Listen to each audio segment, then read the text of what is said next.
Voilà, bonjour et bienvenue. Nous sommes donc réunis pour une dernière fois cette année. Et donc, je suis très honoré voilà, de faciliter, de présider cette rencontre avec Charlotte Embo, également de la Fondation. Nous avons invité un tout petit nombre de personnes. Vous savez qu'il y a aujourd'hui plus de 10 000 membres du mouvement. Nous avons invité ceux qui se sont distingués dans le cycle d'action complet. Et nous avons également invité, donc, je vais vous montrer, les anciens scolaires qui travaillent au niveau central du PEV de leur pays. On va vous expliquer pourquoi, mais vraiment, donc, nous sommes ici en cercle restreint. Voilà, le critère partagé, c'est celui de l'excellence. En ce qui concerne donc les mouvements, les leaders du mouvement, qu'est-ce qu'on appelle un leader du mouvement? Vous voyez ici la progression donc, dans le cycle d'action complet avec les 5 phases du cycle. Eh bien, vous êtes leader du mouvement si vous avez donc obtenu au moins une certification pour l'une des phases de ce cycle. Donc, vous avez, et c'est quelque chose qui reconnaît l'effort et donc le leadership dont cet effort témoigne. Alors, je vois, j'ai un petit souci ici avec les diapositives. On va régler ça. Voilà. Donc, un rappel maintenant, nous avons engagé un dialogue avec les acteurs du PEV central. C'était juste avant le lancement du mouvement le 7 mars 2022. Ce premier amorce de dialogue a été suivi par donc, une deuxième rencontre le 20 octobre 2022, notamment suite aux résultats donc, qui montrent une baisse de la vaccination de routine depuis l'arrivée de la pandémie. Et aujourd'hui, donc, une consultation préparatoire à la deuxième phase du mouvement. Un rappel donc à l'occasion du 20 octobre 2022, nous avons donc présenté les premiers enseignements du premier cycle d'action complet donc aux acteurs du PEV central. Certains sont impliqués dans le mouvement, d'autres non. D'autres travaillent dans l'autre sens, à la verticale, avec les organisations internationales, avec les partenaires régionaux sur IA 2030. Mais il y a des enseignements importants qui arrivent des districts, des centres de santé, et ils sont d'une importance capitale vu la logique des choses et les types de défis auxquels les équipes PEV sont confrontées.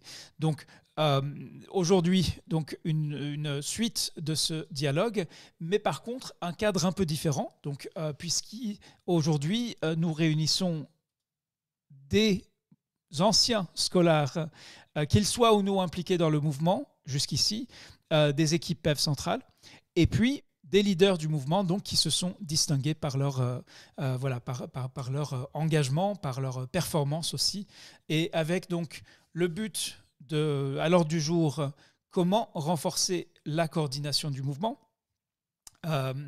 comment rejoindre et faire usage du centre des connaissances à l'action du mouvement, comment devenir rédacteur du mouvement, donc relecteur, rédacteur, pour participer à la revue par les pairs. On va vous expliquer tout ça.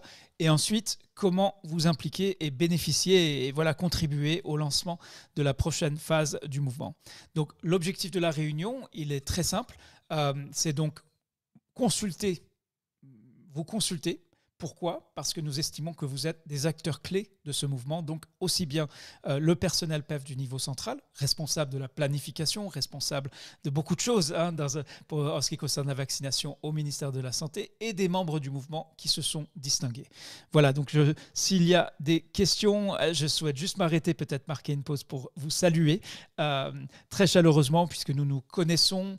Dans certains cas, je sais qu'il y a chez les francophones ceux qui sont toujours actifs, alors qu'ils ont commencé avec le tout premier cours scolaire qu'on avait proposé avec l'OMS en mars 2018, le cours SPMVS. Je sais que vous êtes là depuis le début. Il y a ceux qui nous ont rejoints cette année.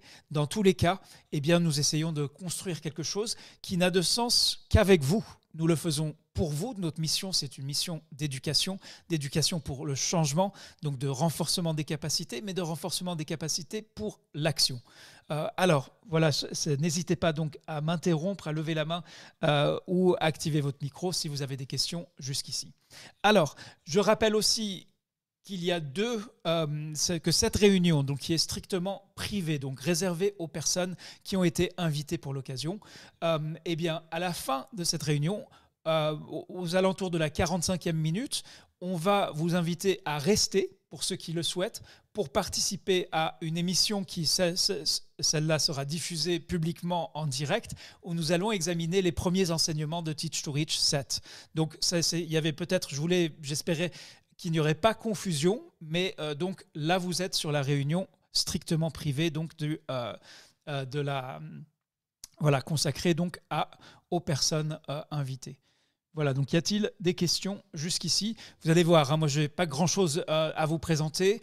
Et ce qui est important, c'est de vous entendre. Donc on va laisser un maximum de place justement pour vous entendre sur ces 4 points de l'ordre du jour. Alors, tout d'abord, donc le renforcement de la coordination du mouvement. Donc, la question, c'est quelles sont les prochaines étapes pour renforcer la coordination avec les équipes centrales. Et je vais vous dire, un des objectifs, c'est justement de réunir des gens de qualité exceptionnelle qui se sont distingués dans la première phase du mouvement et de tisser, de créer un espace où vous pourrez tisser des liens, on l'espère, avec des anciens scolaires, donc qui connaissent, qui font partie de la même communauté d'appartenance, mais qui travaillent au sein du PEV national. Donc, très simplement, nous avons repoussé initialement, nous pensions lancer la deuxième phase du mouvement avant la fin de l'année. On s'est rendu compte que, notamment les leaders du mouvement, ont beaucoup donné pour ce mouvement, beaucoup donné pour construire, pour avancer, ont eu aussi, on l'espère, si vous êtes encore là, un retour pour cet investissement. Mais donc, vous voyez ici la suite du mouvement, c'est donc renforcer le partenariat avec les équipes centrales et avec les organisations de la société civile. Ça, c'est un autre volet où je sais que beaucoup d'entre vous ont un rôle actif dans la société. Vous travaillez au ministère le jour, mais vous avez un engagement social, associatif, dans différentes structures.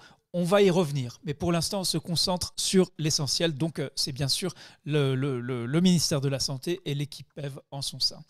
Alors, sachez qu'il y a 1024 personnes qui ont déjà préparé un plan d'action et qui donc sont logiquement en train de mettre en œuvre. Mais comme nous sommes à 10 000 membres du mouvement, eh bien, cela veut dire qu'il y a 9 000 membres qui ne l'ont pas encore fait, qui n'ont pas encore engagé cette démarche. Et dorénavant, dans la deuxième phase qui sera lancée le 6 mars, mais qui sera déjà un petit peu en test à partir de janvier, eh bien, pour rejoindre le mouvement, il faudra justement identifier des actions correctrices autour d'un défi auquel on est confronté dans son travail, en ligne avec ce que souhaite faire le ministère. Et il y a d'ores et déjà 9000 personnes qui vont s'engager, qui vont être invitées à s'engager dans cette démarche. Donc, prochaine étape, donc, c'est les nouveaux partenariats. Ça, avec les équipes PEV, on en avait parlé donc, au mois d'octobre. Nous développons donc, des partenariats avec l'UNICEF et Gavi. Et bien sûr, rien ne se fait sans les pays, sans l'équipe PEV. Du coup, on continue donc ce travail pour identifier jusqu'à 5 pays avec lesquels nous allons vraiment pouvoir nous concentrer dans le cadre d'un partenariat. Et je sais que dans certains pays, il y a une difficulté qui est que les scolaires sont très mobilisés, mais jusqu'ici, l'équipe centrale ne s'est pas vraiment engagée pour comprendre dans la démarche. Alors, on va voir si on peut résoudre peut-être, faciliter les choses dans les pays où cela coince. Il y a d'autres pays, au contraire, où on connaît le directeur du PEV, il est lui-même scolaire, il est très engagé. Les scolaires ont un contact, pratiquement toute l'équipe nationale, toute l'équipe centrale et scolaire. Il y a vraiment toutes les configurations possibles. Mais donc, on va devoir faire des choix en fonction de différentes priorités et puis surtout en fonction de comment vous vous manifestez. Donc, en octobre, voici ce qu'on avait retenu. On vous avait posé aux équipes, donc pour les membres des équipes centrales, on vous avait demandé quel type de soutien vous souhaitez avoir. Et voilà ce que vous nous avez dit. Donc, routinisation de la vaccination Covid, rougeole, 0 dose, engagement de la population, renforcement des capacités. Et on vous avait aussi demandé quelle est pour vous la valeur ajoutée des programmes proposés par la Fondation. Donc là, vous nous avez dit échange d'expériences entre pays, approche pragmatique centrée sur l'action et apprentissage par les pairs. Donc, pour revenir donc, suite à ces discussions, et là, je m'adresse vraiment au personnel du PEV central qui sont présents lors de cette réunion. Vous allez recevoir un courrier, donc uniquement si vous travaillez au niveau national, un courrier qui vous demande de confirmer votre disposition à, on va dire, c'est peut-être même pas représenter formellement, mais en tout cas agir en faveur du mouvement et de la Fondation auprès de votre directeur de PEV. Bien sûr, c'est plus simple si vous êtes vous-même directeur, c'est beaucoup plus simple. Mais À partir de là où vous confirmez vos dispositions, vous recevrez une lettre de mission qui confirme que vous êtes bien Scolar, donc un ancien du programme vaccination de la Fondation, et qui étaye qu'est-ce qu'on demande exactement. Et après, c'est à vous donc de faire le nécessaire pour obtenir une lettre signée par le directeur, avec voilà, une lettre du ministère, avec le tampon et tout. Et, et donc, vous travaillez au niveau C. Donc ça, c'est une possibilité. J'ai l'information bien, Lina. Uniquement pour les personnes Bonjour. qui travaillent au niveau du PEF central. Mais on vous encourage, lorsque cela fait sens, à associer les scolaires de tous les niveaux de la pyramide de santé, vraiment uniquement si ça va vous aider à faire aboutir vos démarches. Tout dépend du pays. Chaque pays peut être vraiment très, très différent de l'autre. Et bien sûr, nous sommes à votre disposition pour soutenir et accompagner votre démarche. Et on espère, donc la date, voilà, le défi pour ceux qui le relèvent, eh bien, c'est d'arriver le 3 mars à Teach to Retreat pour annoncer les premiers partenariats. Donc, et dans le cadre des pays partenaires, on va chercher comment renforcer la coordination par la suite. Plus exactement, donc, pour commencer à développer donc la présence de la fondation dans chaque pays. Donc je m'arrête là pour vous demander donc si ce que vous pensez de cette approche et donc si vous travaillez au PEF central, bien sûr, n'hésitez pas à vous manifester. Mais si vous êtes dans un pays où jusqu'ici vous n'avez pas réussi à installer un rapport constructif avec le PEF central, eh bien, dites-nous si vous pensez que cette approche est utile, pertinente. Comment pourrait-on faire améliorer l'approche, la démarche qui vise donc à obtenir de la part du PEF central une reconnaissance. La première qu'il avait fait, c'était le premier pays qu'il avait fait, c'était le Cameroun, à une époque où on ne connaissait pas encore notre Charlotte nationale. Je vais essayer de vous montrer ça pour vous donner un exemple concret. Alors, voilà, je vais voir si je peux. Et donc ça, c'était la lettre de la secrétaire permanente du Cameroun qui nous déclare « Les cours scolaires constituent depuis 2018 la meilleure opportunité de développement professionnel pour les personnels de santé. Ces cours ont été référencés par le ministère de la Santé. Nous avons opté pour WHO Scholar, nous accordons la priorité aux intervenants et ainsi de suite. » Donc voilà, ça c'était un témoignage concret, donc une lettre officielle, je vais vite la montrer une fois de plus, donc avec le tampon et tout. Voilà un petit peu le but recherché. Donc des idées, comment faire mieux, comment formuler les demandes, si cela vous motive particulièrement, si vous pensez que ce n'est pas du tout une bonne idée pour dans votre cas de figure, dans votre PEV, n'hésitez pas à nous le dire. On va laisser Charlotte quelques minutes, peut-être. Oui, Weda. Oui, nous, on a quitté, c'est à vous. Oui, bonjour à tout le monde, bonjour. On vous écoute. OK. Vous avez touché un point très important qui est par rapport, parce que la Guinée ici, il y a beaucoup de scolaires en Guinée ici. Et presque toutes les régions sont inondées des scolaires en Guinée. Mais le fort, malheureusement, la lettre circulaire que vous avez envoyée par rapport à l'implication des scolaires en Guinée, pour le moment, rien ne marche. Et c'est ce qui a découragé même beaucoup de participants lors d'une réunion par semaine. Donc, franchement, c'est pour vous demander une fois de plus votre apport et votre assistance par rapport à ça. Je vous remercie. Merci, nous, on a quitté. On est conscient, hein, on sait dans quel pays ça coince. Salimata Kantibo, on vous écoute.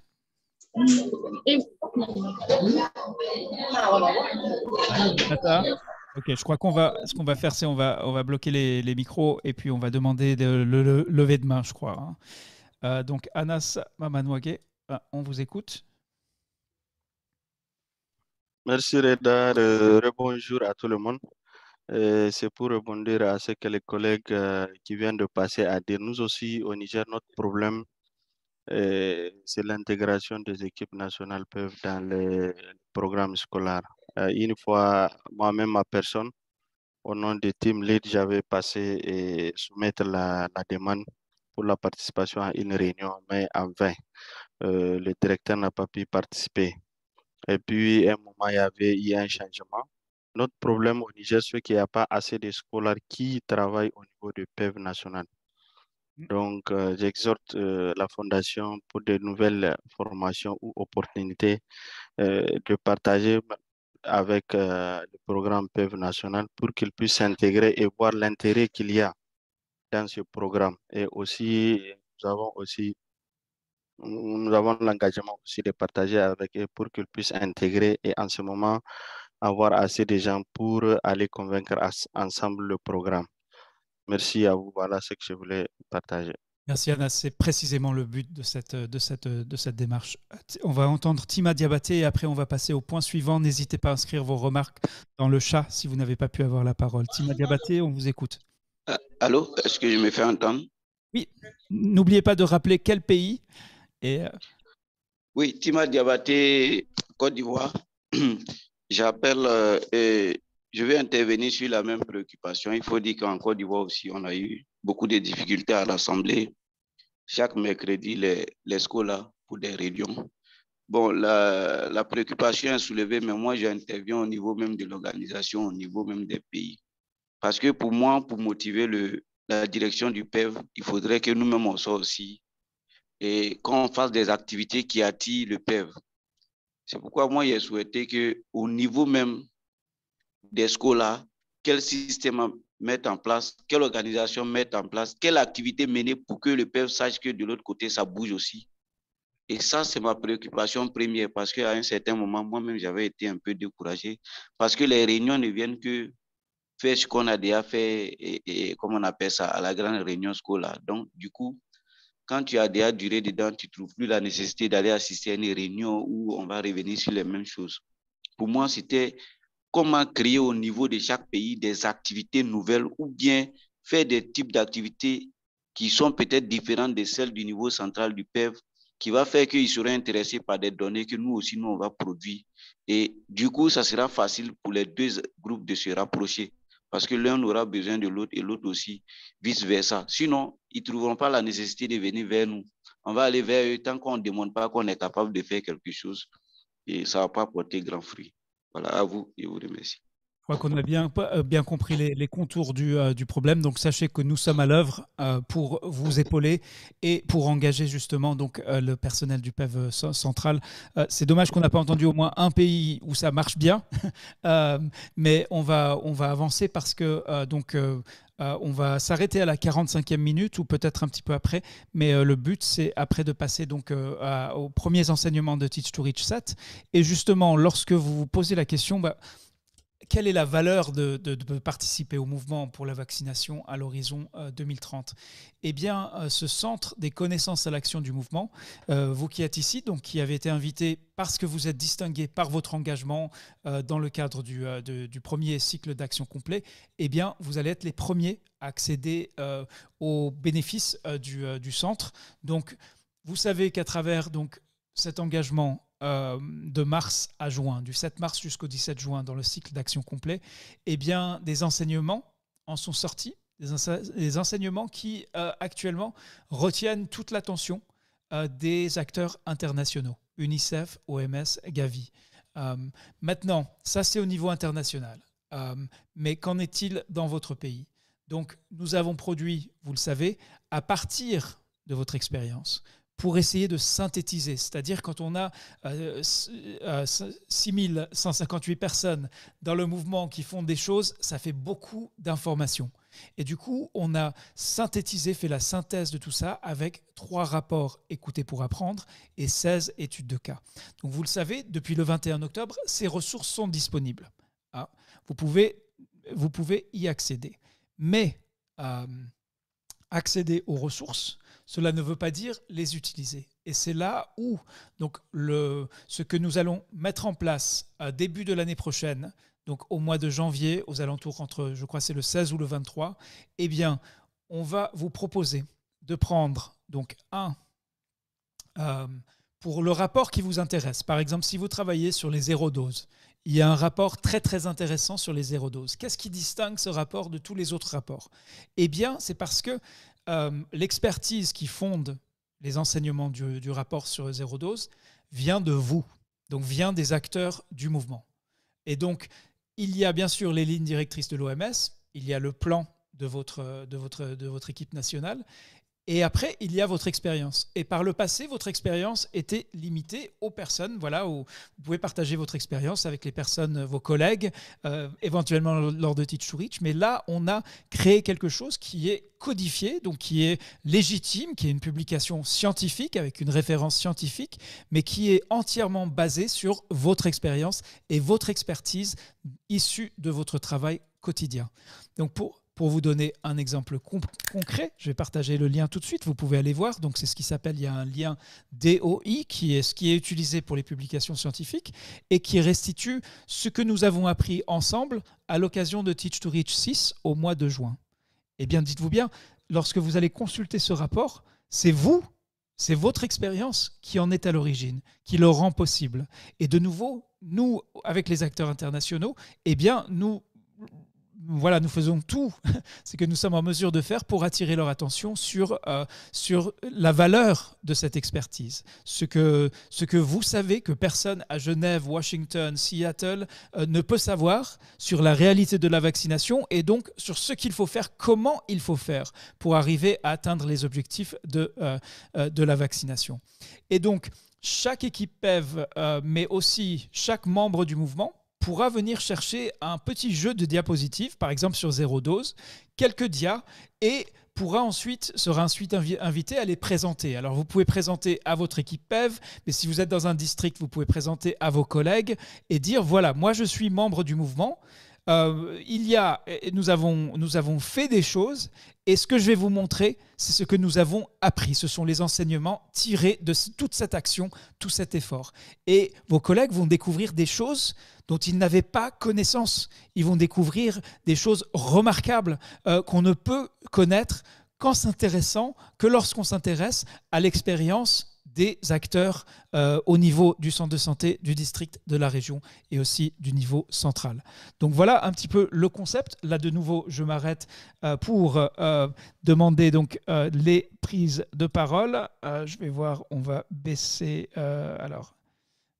Oui, ok, donc on va demander aux personnes qui ont déjà pris la parole d'inscrire leur message dans le chat, comme Anas Maman Wagé. Et par contre, si vous n'avez pas encore pris la parole, n'hésitez pas. Fousseini Dembélé, oui, c'est à vous. Alors, on a été obligé de bloquer les micros parce qu'il y avait 2-3 personnes qui ne maîtrisaient pas. Fousseini, oui, là, je vous demande d'activer votre micro. Et on vous écoute. Donc, sur ce point, donc, Fousseini, ce qui nous intéresse, donc, c'est... par exemple, donc, il y a des rapports qui sont touffus, mais là, on va vous mettre à votre disposition un jeu de diapositives. Est-ce que ça vous intéresse? Est-ce que vous serez fiers de présenter en tant que membre du mouvement ce que nous avons appris ensemble à vos collègues? Et est-ce que vous pensez qu'une telle présentation sera utile pour vous et pour vos collègues? On vous écoute. Merci beaucoup pour m'avoir donné la parole. C'est tellement intéressant de partager ces informations, surtout au cours chez nous. Moi, je suis à l'UNICEF maintenant comme consultant. Donc, on organise des clusters santé où on parle beaucoup de la vaccination. Donc, au niveau régional. Donc, on va profiter pour exposer ces actions pour que nous puissions, les gens puissent s'imprégner ce que Scholar est en train de faire. Et aujourd'hui, les gens n'ont pas assez de temps aussi pour lire. Ce sont des formations aussi qui sont là pour essayer d'appuyer le renforcement des capacités de l'équipe sur le terrain. En tout cas, c'est une bonne chose Et les rencontres aussi au niveau du Mali, on va essayer d'organiser pour nous rencontrer et proposer des actions à tous les niveaux, que ce soit central et avec les partenaires aussi, notre appui, notre apport pour l'objectif 2030. Je vous remercie. Merci Foussaini Dembélé. Donc par exemple, si on vous donne justement un jeu de diapositives qui fait 4 ou 5 diapositives sur les zéro dose, est-ce que ça va intéresser vos collègues à l'UNICEF? Est-ce que vous avez une façon où vous pouvez prendre ces diapositives et demander au bureau de l'UNICEF, est-ce que je pourrais présenter les enseignements sur la question des zéro doses? Est-ce que ça peut fonctionner ça, Foussaini Dembélé? Et c'est une bonne chose parce que notre financement est assuré par Gavi.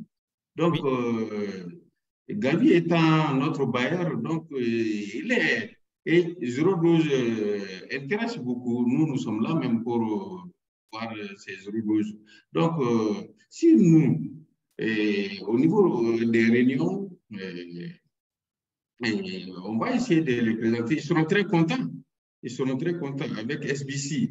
Donc, ensemble, nous pourrons montrer ce que nous comptons faire pour booster la couverture de cela. Donc, je ne vois pas de barrière pour ça au niveau de mon bureau. Ils sont très intéressés par les preuves scientifiques. Donc, c'est une chose qui sera la bienvenue et je vais le faire dès que j'aurai à ma disposition ces documents scientifiques. Merci. Très bien. Alors, pour vous dire un peu plus sur comment on envisage les choses, ça sera donc probablement à partir de fin janvier. On fera le lundi à l'heure de l'assemblée du mouvement que vous connaissez, mais on fera court, on fera 30 minutes et on fera une présentation des diapositives soit par notre équipe, donc moi ou Charlotte, soit par un membre du mouvement qui s'est intéressé donc sur une thématique donnée. Par exemple, on va probablement commencer par zéro dose.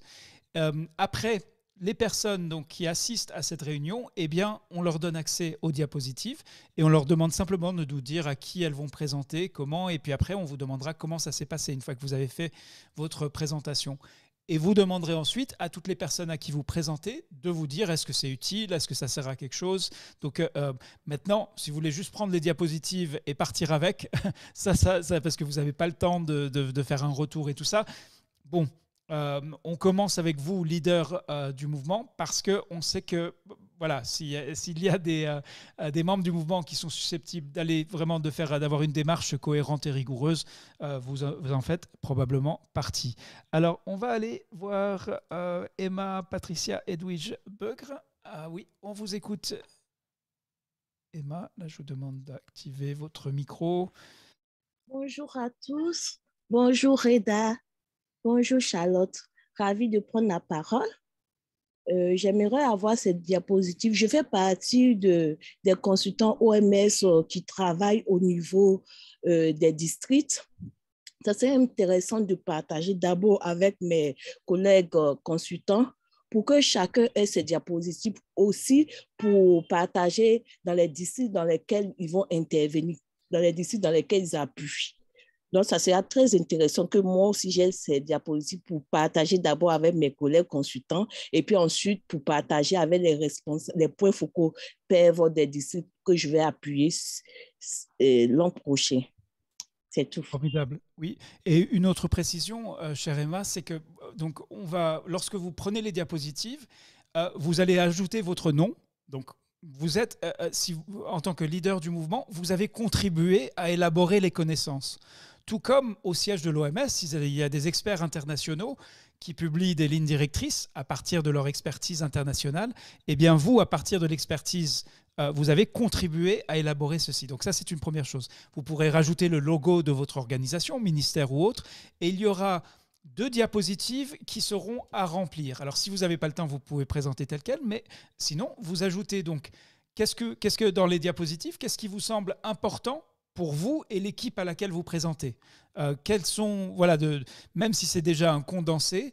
Et puis, deuxième chose, vous pourrez aussi avoir une diapositive où vous présentez votre travail. Donc, si vous faites partie des 1024 membres du mouvement qui ont élaboré un plan d'action, vous pourrez justement faire un point là-dessus et montrer vraiment ce mouvement, j'ai donné du temps, j'ai consacré de l'énergie et ça m'apporte quelque chose. Ce que je vous présente, ce n'est pas seulement ma petite expérience à moi, c'est l'expertise de milliers de membres du mouvement synthétisée avec les meilleurs experts internationaux.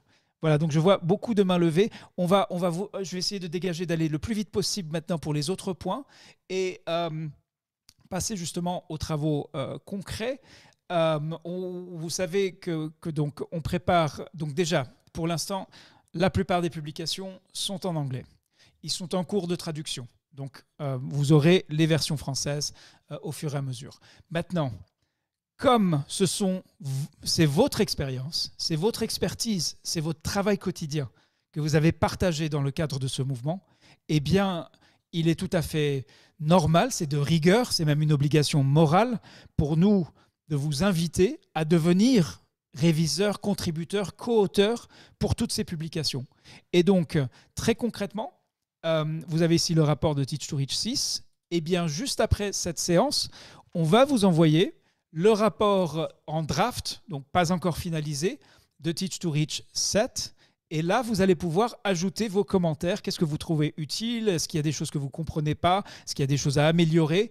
Et tous ceux et celles qui le font, donc qui participent, qui contribuent à essentiellement la revue par les pairs, la relecture du draft de ce rapport qui synthétise ce que nous avons appris ensemble à l'occasion de Teach to Reach 7, eh bien, sera reconnu en tant que contributeur au rapport. Donc, sera cité nommément, sauf si vous ne souhaitez pas être cité nommément. Donc, vous voyez, notre objectif, c'est développer des ressources pratiques, des ressources par vous et pour vous.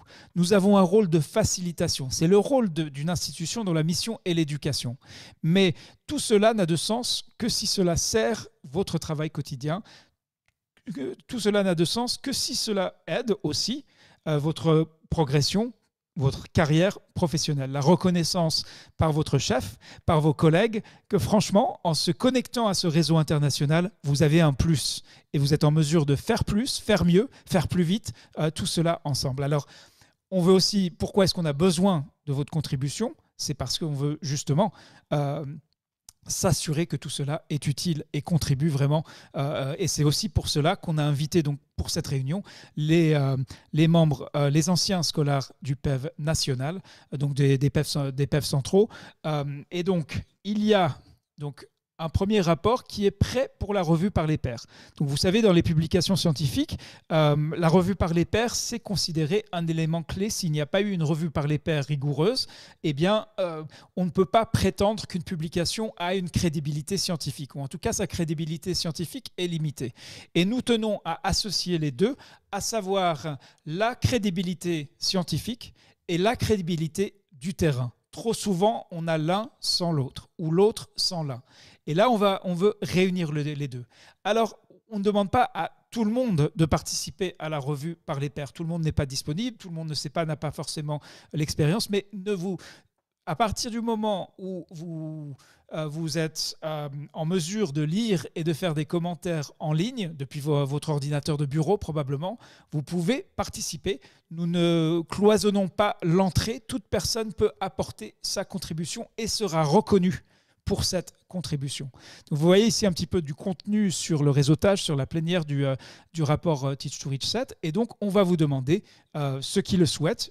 Bien sûr, il n'y a aucune conséquence néfaste si vous décidez, là, je n'ai pas le temps. Le deadline, ce sera, je crois, c'est la mi-janvier ou 3e semaine de janvier pour nous faire votre retour. Donc, on est conscient que dans la plupart des pays, il y a bien sûr des fêtes de fin d'année et aussi des obligations donc, pour ceux qui travaillent au PEV. Donc, dans un rapport comme celui de Teach to Reach 7, qu'est-ce qu'on a? On a 1025 personnes qui ont pris le temps de nous faire un retour détaillé après l'événement. Parmi ces 1025, en plus, il y en a 584 qui ont partagé une histoire de réussite, une leçon, un défi. Donc, on estime que ce rapport de Teach to Reach 7, pour ceux qui y étaient, ils savent déjà un petit peu. Ils ont déjà un petit peu goûté, ils ont peut-être appris quelque chose. Mais là, de nouveau, l'enjeu, c'est de faire la synthèse de qu'est-ce que réellement on a appris de Teach to Reach 7 le 14 octobre. Et ça, c'est quelque chose qui intéresse beaucoup les partenaires internationaux, qui intéresse on l'espère, les équipes PEV centrales et bien sûr les membres du mouvement. C'est d'abord pour vous, membres du mouvement, mais ensuite, ce que vous faites est inédit. Avoir des milliers de personnes qui réfléchissent ensemble, qui agissent ensemble, qui partagent ensemble, qui partagent l'expérience ensemble, et arriver à restituer tout ça en quelques diapositives ou dans un rapport, c'est vraiment une ressource précieuse.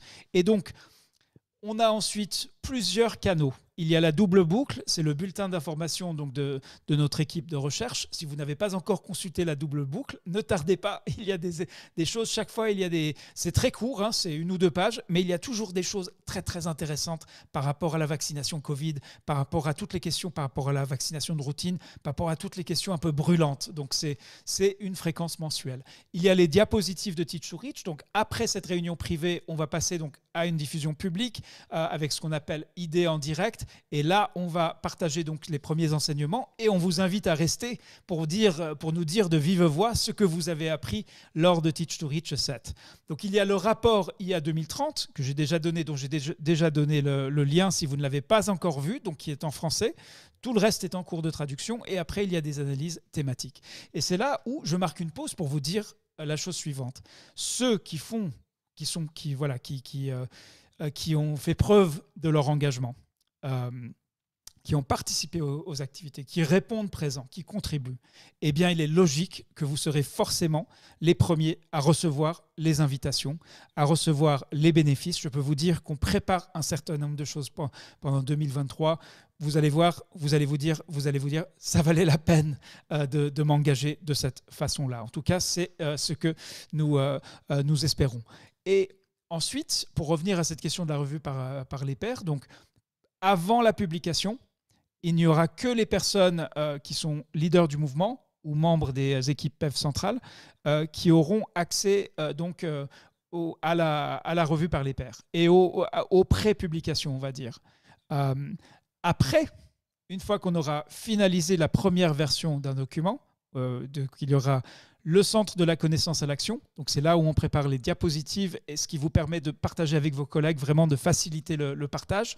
Vous pourrez à tout moment rajouter, venir dire, en fait, là, il y a des gens qui ont dit qu'il fallait faire ça et moi, j'ai trouvé que ça ne marchait pas ou voici comment je l'ai adapté à mon contexte.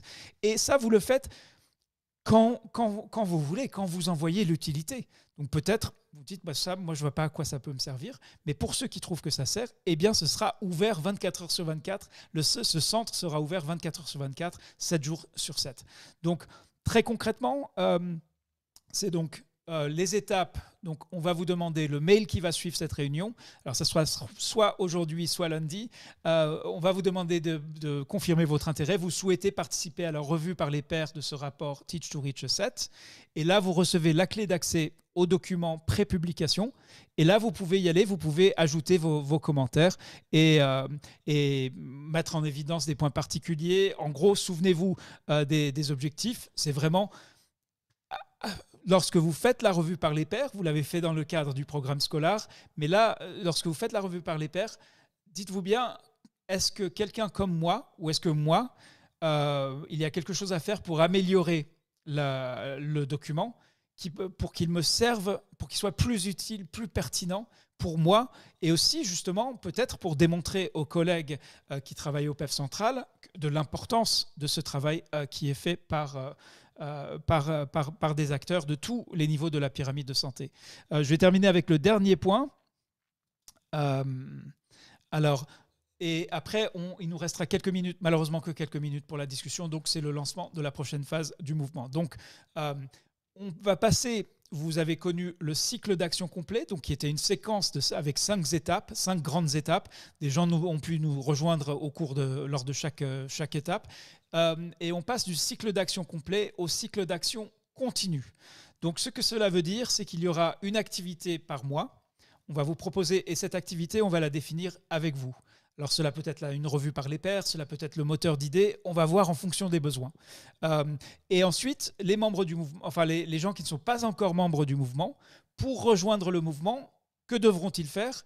Il n'y aura plus de questionnaire avec 95 questions, en tout cas pas tout de suite, mais il y aura la demande d'élaborer, donc d'identifier un défi, de poser 5 fois la question pourquoi pour identifier la racine du défi, la cause profonde, et après donc d'élaborer, d'identifier 3 actions correctrices. Et après de partager des indicateurs de couverture et d'autres choses pour montrer un petit peu dans quel environnement vous travaillez. Donc voilà, ça sera disponible à partir aux alentours du 16 janvier. Et le grand lancement, cela se fera le 3 mars 2023, donc à l'occasion de Teach to Retreat. Et ce sera pratiquement 1 an après le lancement du mouvement, le 7 mars 2022. Voilà donc l'essentiel de la présentation. On va essayer d'aller, donc en principe, il nous reste 5 minutes. On va faire quand même un peu plus, parce que je vois qu'il y a beaucoup, des mains, en tout cas, la main de Swad, oui, qui est levée. Swad, c'est à vous. Oui, bonjour tout le monde, bonjour Dr Lida. Donc, je suis très ravie de faire partie des leaders que je suis choisie parmi eux. Mais désolée, je suis arrivée en retard, j'ai eu un problème de connexion. C'est ce que j'ai compris. Qu'on va être des facilitateurs dans le cycle de formation 2023. Et je voudrais savoir comment montrer comment on va contribuer, pour dire qu'on a accepté de participer donc à votre demande. D'accord, Swad. Je vous propose, donc on va partager l'enregistrement juste après la rencontre, parce que pour résumer, donc il y aura en continu des façons de participer et aussi de profiter du mouvement, donc de tout ce qui est des productions du mouvement, et de les utiliser dans votre cadre de travail, montrer à vos collègues tout ce que ce mouvement vous a apporté en présentant justement les enseignements du mouvement et comment ils sont pertinents dans le cadre de votre travail. Et pour le reste, je vous propose de prendre simplement de rattraper avec l'enregistrement, parce que je pense qu'on a déjà répondu à ces questions. D'accord. Et merci d'être avec nous. Gentil Mbelu, c'est à vous. Oui, merci beaucoup Rida. Merci à Madame Charlotte Mbou. Je suis content d'être parmi les leaders du mouvement. Bon, en fait, Rida, le grand problème ici, je parle à partir de la RDC. Je suis en République du Congo, au quartier central, précisément à Canaan. Le grand problème ici, vous nous avez posé des questions, comment renforcer la connexion avec les membres du mouvement. Ici, chez nous, la grande difficulté, c'est l'intégration de l'équipe PEV centrale dans le mouvement. Parce que nous parlons les langages, il faut qu'on puisse parler les mêmes langages. Lorsqu'ils se trouvent dans le mouvement et que nous sommes ensemble avec eux dans la réunion, et les exécutions peuvent évoluer sans problème. Alors, c'est ça la grande difficulté que nous avons. Si vraiment, ensemble avec les leaders, nous pouvons juger, nous pouvons raisonner pour l'intégration de l'équipe PEV centrale dans les mouvements, ça va améliorer et puis nous aurons à atteindre un peu des résultats escomptés par rapport à ça. Voilà un peu ma préoccupation. Entendu, oui. Alors, ce que je peux vous dire, c'est, alors il y a des pays où il y a vraiment une lacune, mais dans la plupart des pays, alors sachez qu'il y a en tout aux alentours de 3000 anciens scolaires qui travaillent au niveau central. Donc, dans ce vivier d'acteurs du niveau central, eh bien justement, notre démarche cette fois-ci est un peu plus volontaire. On espérait que ça se ferait tout seul, mais manifestement, on va devoir faire donc une démarche volontaire pour impliquer ces acteurs au niveau central qui, bien sûr, pourront choisir s'ils veulent ou pas soutenir la démarche, mais en tout cas, qui connaissent le programme scolaire parce qu'ils en font partie. Alors peut-être une dernière intervention. Je ne vois pas de main levée actuellement, mais je suis sûr qu'il y a, je vois une discussion et des messages de très, très, très bonne qualité, bien sûr, dans le chat. Oumar Traoré, oui, quelle est votre question ou commentaire ou réflexion?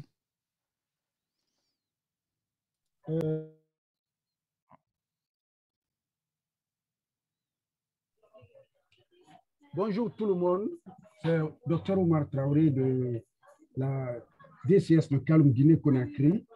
C'est toujours pour parler de la réaction de nous les scolaires par rapport à la réussite de ces grandes initiatives que vous avez prises. Moi, j'ai déjà mis dans la plateforme, c'est encore, comme l'a dit mon prédécesseur de la RDC, c'est que les décisionnaires des actions de santé soient à partir de maintenant totalement impliqués dans la mise en œuvre de toutes ces connaissances que nous avons acquises pendant ces différentes années d'activités de scolaire. Je l'ai tantôt dit, le ministère de la Santé, par exemple, pour la Guinée, il y a le PEV central, il y a Gavi, il y a UNICEF, il y a l'OMS. Et je solliciterai déjà auprès du docteur Reda qu'avant même 2023, qu'une convention de partenariat formel soit vraiment mise en place avec ces décisionnaires pour que nos activités sur le terrain en tant que première ligne aient un impact dans la mise en œuvre de tout ce qui est déjà un acquis et tout ce qui va être comme sollicitation pour la promotion de la vaccination. Donc, je ne vais pas m'étendre beaucoup à cause du facteur temps. Voilà ce que moi, je voulais surtout avoir comme sollicitation et réaction par rapport à cette présente séance. Je vous remercie pour ces différentes organisations de séance. Merci bien. Merci Oumar Traoré. Alors, en réponse, moi, une partie de la réponse que j'aurais envie d'apporter à cela, c'est ne vous sous-estimez pas, Oumar Traoré. C'est-à-dire que votre capacité d'action, la plupart d'entre vous travaillent déjà pour le ministère de la Santé, donc font partie du PEV. Mais vous faites partie du PEV, ce n'est pas au niveau central. Dans ce cas-là, ne sous-estimez pas la différence que vous êtes en mesure de faire en agissant au niveau local et en coordonnant votre action avec les scolaires du reste du pays. Et je sais qu'au Burkina Faso, alors je ne sais pas si, alors je vois Bourema qui était là mais qui ne l'est plus, au Burkina Faso, le directeur du PEV a très vite compris l'intérêt d'avoir un groupe de personnes motivées, formées sur les lignes directrices de l'OMS, formées avec les meilleurs experts internationaux et cette capacité avec une capacité et une volonté d'agir. Donc, ne désespérez pas. Ce qui peut-être coince, c'est plus le fait que c'est innovant, que c'est nouveau. Mais justement, l'ensemble des acteurs, les lignes directrices de l'OMS disent il y a un besoin d'innovation. Il y a besoin, on ne peut pas continuer à faire comme d'habitude, sinon jamais on arrivera déjà à récupérer ce qu'on a perdu à cause de la pandémie et encore moins arrivera-t-on à percer le plafond des couvertures vaccinales. Donc, ce que toute équipe PEV se doit de regarder. Donc, on a donc, bien sûr, dans la salle, il y a des acteurs qui travaillent au PEV central. J'espère qu'ils sont à votre écoute. J'espère que certains d'entre eux vont peut-être pouvoir vous faire un retour si vous êtes du même pays. Mais souvenez-vous aussi, dans 13 minutes, donc nous allons lancer l'émission en direct. Donc là, ce qui va être multidiffusé sur YouTube, sur Twitter, et on s'est rendu compte qu'en fait, il y a des responsables nationaux, des directeurs du PEV, et aussi des responsables des agences internationales qui regardent ce qui se dit et ce qui se fait. Et ils vont juger sur pièce. Donc là, dans 12 minutes, lorsqu'on commence à parler, on va vous poser la question, qu'avez-vous appris avec Teach to Reach 7 ? Eh bien, c'est l'occasion de démontrer, de décrire concrètement comment votre participation au mouvement vous aide dans le quotidien à faire mieux et plus vite ce que vous demande le ministère, ce que demande le PEV. Donc des occasions, des moments publics comme celui qui va démarrer dans quelques minutes. Bien sûr, c'est facultatif. Si vous devez retourner à votre travail quotidien, allez-y. Mais si vous souhaitez donc justement apporter, et nous chargerons, de faire circuler cette émission, donc on appelle Idées en direct, et croyez-moi que ça finira par payer, c'est-à-dire que les acteurs internationaux, ils sont presque en termes de la reconnaissance, enfin il y en a beaucoup maintenant, que ça soit Ephraim Langomé à l'UNICEF qui est chef de la vaccination, que ça soit Kate O'Brien qui est chef de la vaccination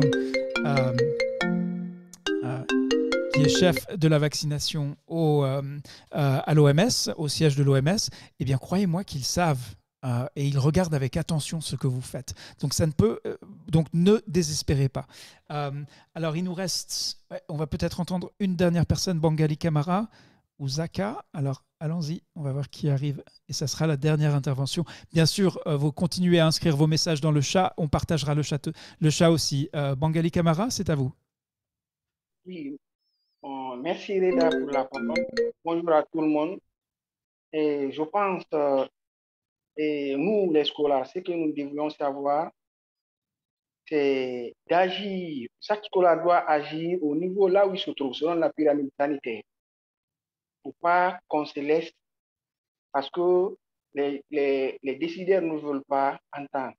Mais il faut persister. Le changement de comportement n'est pas facile. Il faut que chacun de nous sache qu'il a une mission à faire. À chaque niveau de la pyramide sanitaire, je pense que les scolaires se trouvent. Et chacun doit agir là où il se trouve. Je pense qu'avec ça, dans le temps, nous pouvons changer les mentalités. Et c'est ce que j'avais à apporter. Il faut que le Dr Traoré sache que là où il se trouve, c'est là où il peut agir et changer le comportement au niveau de la pyramide sanitaire. Donc, il ne faut pas nous sous-estimer. Avec le temps, je pense que les décideurs vont changer. C'est ça que j'avais à partager avec vous. Je vous remercie pour la parole. Merci, Reda. Merci Bangali Camara, c'est une magnifique façon de terminer cette réunion privée et de passer, donc il nous reste moins de 10 minutes. Je suis désolé Zaka, on va voir. Zaka, si vous souhaitez ajouter un dernier commentaire, je ne veux pas vous priver de parole, sinon inscrivez votre message dans le chat. Et on va passer, donc ceux qui doivent partir, bien sûr, allez-y, mais ceux qui souhaitent rester donc pour partager, qu'est-ce que vous avez, en quoi Teach to Reach 7, quelque chose comme ça, où vous avez fait du réseautage, vous avez travaillé avec l'UNICEF, en quoi cela vous a été utile. Zaka, dernier commentaire par rapport à la réunion privée. En tout cas, avoir donné la parole, je suis Zaka Blaise, représentant des ONG en République centrafricaine et je dirige la coalition de la société civile en République centrafricaine qui regroupe au moins 12 plateformes et avec plus de 350 organisations dans les différentes régions. En tout cas, ce que je voulais partager ici en ce qui concerne la collaboration avec l'équipe du PEV en République centrafricaine, ici nous sommes en avance parce que nous avons un programme avec beaucoup plus l'OAFRES pour le renforcement du système de santé. Il y avait un projet qui prend en compte tout ce qui est gouvernance. Et aujourd'hui, nous participons à toutes les réunions du PEV et nous participons à toutes les évaluations globales en ce qui concerne la vaccination en République centrafricaine, et ce soit les différents domaines d'intervention que nous faisons en République centrafricaine. Donc, en tout cas, cet mouvement va aussi renforcer davantage cet échange avec les différents partenaires. Et je voulais beaucoup plus parler sur la question de communication. C'est beaucoup plus les faiblesses que nous avons au niveau global en ce qui concerne la communication, parce que vous savez que les organisations de la société civile, il y en a qui sont dans les pays qui n'ont pas les moyens beaucoup plus en ce qui concerne la connexion pour pouvoir développer. Mais ils font pas mal des activités que nous avons toujours des difficultés à remonter ces informations. Ça fait partie des perspectives que nous sommes aussi dessus. Donc, en tout cas, ce mouvement est en train de nous donner aussi beaucoup plus d'opportunités pour pouvoir développer beaucoup plus des actions dans le domaine de renforcement du système de santé. Mais aussi, il y a un défi parce que nous avons constaté que ce soit les questions de santé, en République centrafricaine, les gens ont tendance à prendre beaucoup plus que des techniciens, des gens qui sont spécialistes dans le domaine, alors que c'est beaucoup plus nous, de la société civile, nous apportons beaucoup plus en ce qui concerne la communication, le renforcement des capacités, en ce qui concerne les activités techniques. Nous pouvons aussi apporter. Il y a aussi des organisations qui ont des expertises dans ce domaine qu'un défi à ce niveau, il faudrait qu'on cherche à améliorer pour pouvoir apporter. Je ne voulais pas prendre beaucoup de temps, mais en tout cas, on a beaucoup de choses à dire. Je remercie pour m'avoir invité dans ce grand forum qui va me permettre aussi de vulgariser avec nos collègues en République centrafricaine et nous puissions aussi être aussi de vôtres dans cette dynamique. En tout cas, je vous remercie. Merci à vous Zaka. Et effectivement, l'année prochaine, on va ajouter donc à une troisième composante. Donc vous avez donc l'équipe centrale PEV, les scolaires, les leaders du mouvement qui se distinguent. Donc, et troisième composante, ça sera toutes les personnes qui ont un engagement dans la société civile. Donc, on pense que l'année prochaine, en réunissant ces trois composantes, cela devrait permettre d'avancer, de progresser justement continuer à construire et renforcer la capacité d'action du mouvement. J'aimerais demander, alors il nous reste 6 minutes, mais j'aimerais demander à notre Charlotte nationale ou internationale, je dirais, de partager de faire une synthèse pour nous. Et ce n'était pas du tout prévu, bien sûr. J'aime bien la surprendre. Mais qu'est-ce que, Charlotte, tu retiens de tout ça, sachant qu'il faut le faire en moins de 2 minutes pour qu'on puisse lancer le direct après. Et bien sûr, donc juste, je redis, on va lancer le direct où on vous pose les questions que je viens de coller dans le chat. 63 jours après Teach to Reach Connect. Qu'en avez-vous retenu? En quoi cela vous a-t-il aidé? Des exemples concrets, c'est cela qui va nous intéresser. Charlotte, à toi. Merci beaucoup, Reda, et merci déjà à toutes et à tous, tous les intervenants, tous les participants à cette réunion restreinte ce jour. J'aimerais d'abord reconnaître que tous ceux qui ont laissé des commentaires très utiles dans le chat, il y a un commentaire qui m'a frappé venant de Franck Monga de la RDC qui dit « Je demanderai aux scolaires de travailler trop dur en mettant en œuvre nos projets qui vont faire parler de nous. » Donc, c'est pour cela que pour chacune de nos activités, pour chacune de nos programmes, on est demandé de développer des plans d'action, des projets que nous pouvons mettre en œuvre avec des ressources disponibles à notre niveau, mais travaillant différemment. C'est cette différence qu'on fait qui va nous faire reconnaître par des instances supérieures. Donc, parfois, lorsque le niveau central peut-être ne veut pas nous intégrer ou bien nous reconnaître, mais notre travail va parler de lui-même. Et c'est eux qui vont maintenant nous appeler pour dire, voilà, on voit ce que vous avez fait dans votre district de santé pour changer la donne. Qu'est-ce que vous avez fait pour retourner les indicateurs de la vaccination positivement? Ils vont vous rechercher et en ce moment, vous pouvez partager votre expérience. Mais quand cela ne tient, nous avons ceux qui ont dit qu'ils peuvent se rapprocher de leur niveau national pour dire, voici ce que nous avons appris, voici ce que nous sommes en train de faire et nous voulons que vous reconnaissiez ce travail qui est fait par le mouvement IA 2030 avec la Fondation Apprendre Genève. Donc, je vais chuter en disant ceci. Pour ceux et celles qui ont dit qu'ils aimeraient avoir les diapositives des différents rapports que nous avons produits ou bien des ressources pour partager, que vous soyez au niveau district de santé, ça serait un travail, je pense que ça serait très intéressant pour vous de dire, voilà ce que j'ai eu à faire l'année dernière avec des professionnels de la santé, de la vaccination de plusieurs pays. On a produit ceci, voici ce que nous avons appris par rapport à la vaccination 0 dose, voici ce que nous avons appris par rapport à l'hésitation face à la vaccination et voilà comment ça peut nous aider à améliorer nos indicateurs. Et ça, vous allez partager avec vos collègues, avec les chefs de centre de santé dans vos districts de santé. Ils vont sûrement embrasser une ou deux stratégies qui pourront les aider positivement. Donc, je garde beaucoup d'espoir et beaucoup de pensées positives pour l'année 2023 pour nous dans le mouvement des leaders. Merci, Reda. Merci.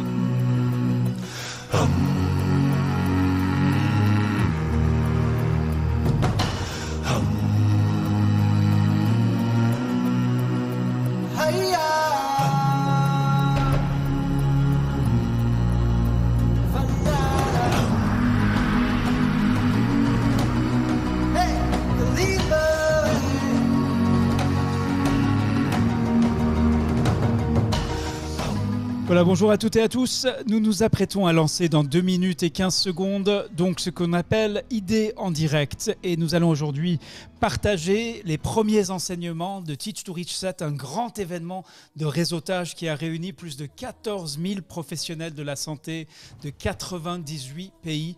Vous allez entendre restituer par ceux qui y étaient, par ceux qui font Teach to Reach, des acteurs de la santé, eh bien, ce qu'ils ont retenu et qu'ils utilisent aujourd'hui pour faire la différence là où ils travaillent dans leur programme, que ça soit au niveau d'un centre santé, d'un centre de santé, d'un district, d'une région ou au niveau de la planification, au niveau central, au niveau national. Voilà donc dans 1 minute et 35 secondes ce qui va démarrer. Nous avons invité pour l'occasion donc des leaders du mouvement pour la vaccination à l'horizon 2030. Si vous ne savez pas ce que c'est ce mouvement, ou pourquoi ils sont les leaders de celui-ci, eh bien restez avec nous, on va vous expliquer et on espère vous donner envie de les rejoindre pour continuer à œuvrer pour atteindre les objectifs de la vaccination. Donc dans 1 minute et 12 secondes, nous allons commencer avec bien sûr Charlotte Mbou. Et nous allons ensemble donc vous inviter à discuter. Si vous êtes sur les réseaux sociaux, eh bien vous pouvez tout à fait partager vos commentaires, vos réactions et on se tournera vers les leaders du mouvement pour la vaccination qui sont avec nous en salle dans notre studio Zoom pour répondre autour de questions précises. Ça y est, c'est parti, on va lancer le direct.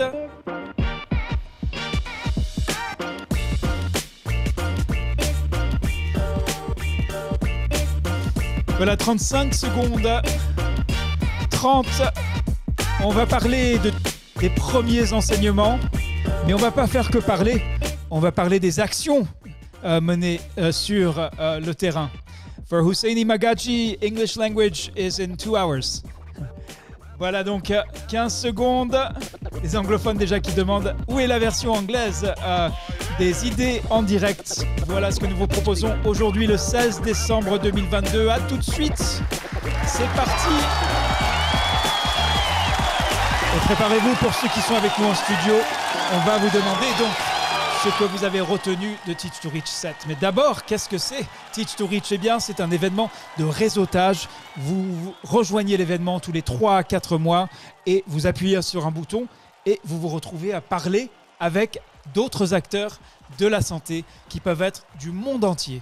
Donc cela s'appelle Teach to Reach Connect. Il s'agit de tisser votre réseau professionnel et on va rentrer dans le vif du sujet. Je vais demander à Charlotte, vous avez des questions ici qu'on va poser aux leaders du mouvement pour la vaccination à l'horizon 2030 qui sont avec nous dans notre studio Zoom. Qui sera le premier ou la première à répondre à ces questions? Qu'avez-vous appris, retenu donc de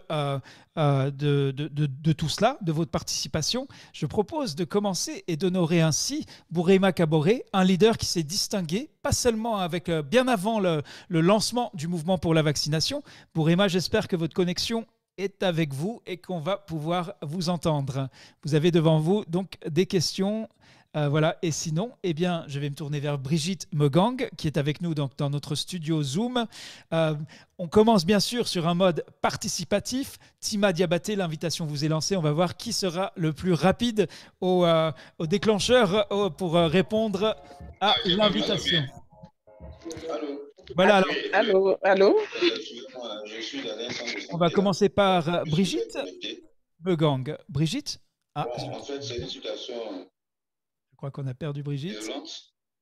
Allô? Oui, Brigitte, on vous écoute. Oui, merci Reda. Merci à Charlotte. Alors, présentez-vous. Oui, moi, je suis Brigitte Megang depuis le Cameroun. Je suis infirmière et point focal PEV dans le district de Dja. Merci. Bon, voilà, à titre Tourit 7, nous avons appris beaucoup de choses. Mon défi déjà, c'était vacciner les personnes vivant avec des comorbidités, surtout les personnes vivant avec le VIH-Sida. Parce que nous avons constaté que pendant la campagne et tout le temps qu'on a fait, il n'y avait pas beaucoup de personnes atteintes du VIH qui s'étaient fait vacciner. Tout simplement parce que ces personnes avaient beaucoup peur de la mort. Ils avaient peur des effets secondaires du vaccin et ils n'étaient pas très sûrs de la suite des effets. Et par la suite, moi, j'ai porté mon attention sur ce point et j'ai dit, bon, voilà, pourquoi ne pas s'attarder chez ces personnes. Déjà, pendant la formation, j'ai appris comment on pouvait diagnostiquer un défi, c'est-à-dire en utilisant le qui, le où, le quand, le pourquoi et le comment. Et avec cela, j'ai pu quand même parvenir à rédiger mon cycle. Je vous avoue, pour un début, ce n'était pas facile pour moi. J'ai eu beaucoup de difficultés quand on nous a dit la première fois, mais quand il y a eu revue par les pairs, cela m'a beaucoup aidé parce qu'en faisant la revue, moi-même, je me suis fait former et j'ai compris beaucoup d'erreurs que j'avais faites par le début. Et je vous remercie beaucoup parce qu'à partir de là, j'ai pu planifier et faire d'autres choses que je peux parvenir à atteindre mon objectif. Merci beaucoup. Merci Brigitte. Alors attendez, on a des questions pour vous bien sûr. Et n'hésitez pas donc pour ceux qui sont avec nous en studio, posez vos questions dans le chat. Si vous êtes en ligne, vous suivez sur les réseaux, n'hésitez pas à réagir aux propos de Brigitte. Donc là, vous parlez du cycle d'action complet, donc vraiment d'un ensemble d'activités. Est-ce qu'il y a quelque chose lors de Teach to Reach 7, vous avez, j'espère, pu rencontrer d'autres acteurs de la santé ou échanger avec eux dans le cadre du partage d'expérience. Qu'est-ce que cela vous apporte le partage d'expérience par rapport à cette problématique donc de la vaccination Covid par rapport aux personnes vivant avec le VIH. Merci Reda. Nous avons partagé pendant les séances d'échange et d'exercices qu'on nous a donnés. Et pendant ce temps, chaque scolaire avait son idée. Surtout parce que c'est mon sujet qui était vraiment posé pour réfléchir à propos. C'était l'exercice d'exemple. Et à partir de là, chacun a essayé de dire quelque chose qui m'a personnellement orienté sur ce que je devais mener comme activité. Bon, parce qu'au départ, je n'avais pas toutes les idées, mais déjà, en faisant tous les échanges avec les autres scolaires, on a réuni des connaissances. Et je pense que au jour d'aujourd'hui, avec ce que j'ai appris, j'ai déjà commencé la mise en œuvre et ça commence déjà à porter ses fruits. Eh bien, vous savez quoi, Brigitte? On va vous applaudir. On a entendu une progression, une réflexion. On va revenir à ces questions, bien sûr. Et d'abord, vous vous demandez donc qu'est-ce que c'est, à quoi ça sert ce Teach to Reach? Eh bien, ça doit bien servir à quelque chose, puisque vous voyez ici, il y a de plus en plus de gens qui participent depuis mars 2021. On était au mois de juin à plus de 12 000 participants. Et là, aujourd'hui, le 14 octobre dernier, pour Teach to Reach 7, eh bien, vous étiez 14 134 participants. Vous vous rendez compte? Et alors, qu'avons-nous produit ensemble? Parce que c'est bien beau de se réunir, mais est-ce que ça sert à quelque chose? Eh bien, c'est ce qu'on va démontrer aujourd'hui avec cette émission Idées en direct. Donc déjà, il y avait 1240 personnes qui ont participé au réseautage. Donc cette possibilité incroyable de vous appuyer sur un bouton et vous parler avec un autre acteur de la santé. Et après, vous avez ensemble partagé 1025 enseignements de Teach to Reach. Donc plus de 1000 choses voilà, de réflexion, d'apprentissage qui, vous nous avez dit, vont être utiles pour ma progression. Voilà, donc maintenant, si c'est votre toute première fois rejoindre donc cette émission Idées en direct, d'entendre parler de Teach to Reach, on s'intéresse particulièrement à vous. Si vous souffrez d'une mauvaise connexion, il y a le podcast. Donc allez sur learning.foundation/podcast-fr. Et j'ai le plaisir vraiment d'annoncer un nouveau podcast dédié donc aux idées, aux réflexions, aux enseignements tirés de Teach to Reach et des autres activités, ainsi que tout nouveau, tout neuf, le Centre de la connaissance à l'action du mouvement pour la vaccination à l'horizon 2030. Également, parmi les nouveautés, le rapport du mouvement à propos de Teach to Reach 6. Donc là, on parle de Teach to Reach 7, mais il y avait déjà une édition au mois de juin et vous pouvez découvrir tous les enseignements de manière synthétique en vous rendant sur l'adresse qui s'affiche ici. Donc, que s'est-il passé lors de Teach to Reach? Eh bien, il y a eu une grande plénière en partenariat avec l'UNICEF pour la partie sur la communication interpersonnelle. Pourquoi ? Parce que nous venions d'avoir les chiffres, les nouveaux chiffres publiés par l'UNICEF et l'OMS, les chiffres de la vaccination, qui malheureusement confirmaient que la pandémie du Covid-19 est à l'origine du plus grand recul ininterrompu des vaccinations en 30 ans. Alors à l'occasion de Teach to Reach 7, eh bien, ce sont les femmes de la vaccination, un collectif organisé et géré par des femmes, membres du mouvement pour la vaccination à l'horizon 2030. Ce sont elles qui ont ouvert la grande plénière de Teach to Reach 7 avant de rentrer dans le vif du sujet de la communication interpersonnelle au cœur de la vaccination. Ensuite, à travers des séances de réseautage, eh bien, nous vous avons posé un certain nombre de questions. Depuis 2020, qu'avez-vous changé dans votre façon de parler aux parents et à la population ? Avez-vous une pratique que vous souhaitez partager avec vos collègues qui vous a permis de rétablir ou renforcer votre service de vaccination? Et troisième question, en fait, c'était pour vous encourager à faire l'analyse des causes profondes. Vous avez un défi, mais quelle en est la cause? Ce n'est pas forcément et probablement ce n'est pas celle que vous pensez. Et à travers cette méthode toute simple, posé 5 fois la question pourquoi, eh bien, on a eu des retours et on a vu, on a compris des choses étonnantes qui ont révélé les réelles causes des défis auxquels nous sommes confrontés. Donc là, je reviens aux questions et cette fois-ci, c'est Charlotte qui va donc désigner la deuxième intervention que nous allons écouter aujourd'hui. Ils sont 72 leaders du mouvement pour la vaccination à l'horizon 2030. Charlotte, à qui allons-nous donner la parole? Oh, Charlotte? Ah, désolé, Reda, mon micro était coupé.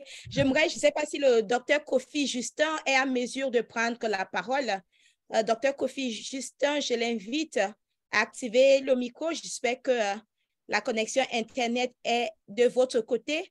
Ou bien il y a aussi Damien Bigirimana du Burundi.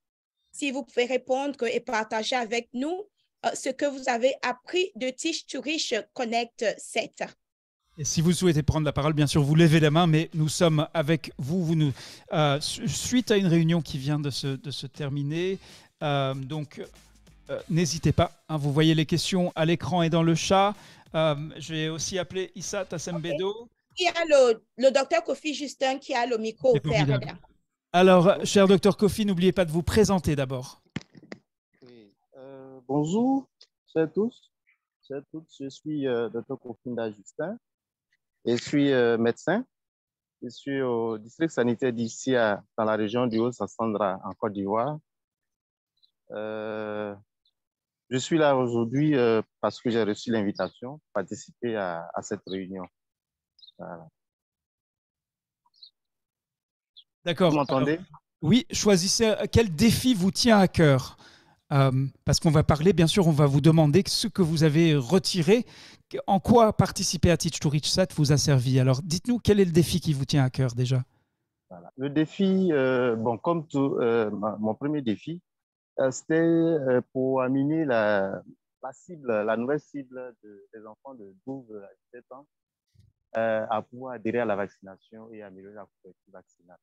C'était mon défi que j'avais à cœur. Est-ce que je peux vous demander de parler bien fort directement dans votre micro? Parce que là, je crois que vous éloignez ou vous bouchez votre micro, je ne sais pas comment.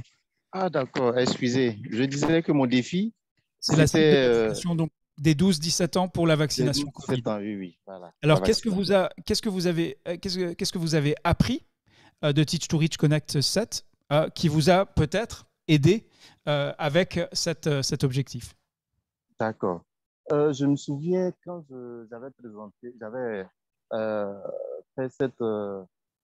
j'avais choisi ma cible, j'avais participé au partage d'expérience et le modérateur ou le facilitateur m'avait donné des directives à suivre, c'est-à-dire m'a amené à pouvoir faire. Et puis aussi, les différents participants m'ont donné des idées qui m'ont permis à pouvoir choisir des leaders pour m'amener à atteindre cette cible. C'est-à-dire, j'ai pu croiser l'association des femmes, le groupe de jeunes, les leaders communautaires. J'ai fait une réunion avec la préfecture et puis aussi les enseignants pour pouvoir les amener à m'aider à atteindre cette cible-là. Et j'avoue que cela m'a permis et a permis au district sanitaire d'ici à avoir une bonne couverture des enfants de 12 à 17 ans. Voilà. Alors, Dr Kofi Justin, quelle est cette couverture? Quel est le taux de couverture que vous avez atteint? Qu'est-ce qu'il était avant? Qu'est-ce qu'il était après? Et est-ce que vous pouvez donner un exemple précis de quelque chose que vous faites différemment, où vous dites ça, j'ai vraiment compris qu'il fallait faire ça autrement à Teach to Reach Connect 7? D'accord. La cible, quand on avait commencé, la couverture vaccinale piétinait. On avait fait 2 semaines de vaccination, on était à 6-7% de couverture. Mais quand j'ai mis en action tout ce que j'avais reçu comme conseil, on est passé à 54% de couverture vaccinale de 12 à 17 ans. Et aussi, ça a permis aussi de booster aussi la couverture des 18 ans et plus qu'on est passé à 60, 75%. On était à 35% comme ça. On est passé à 75%.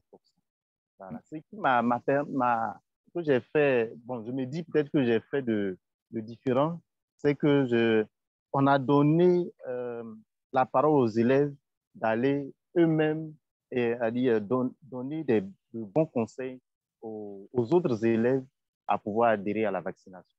Et cela a apporté du fruit. Voilà.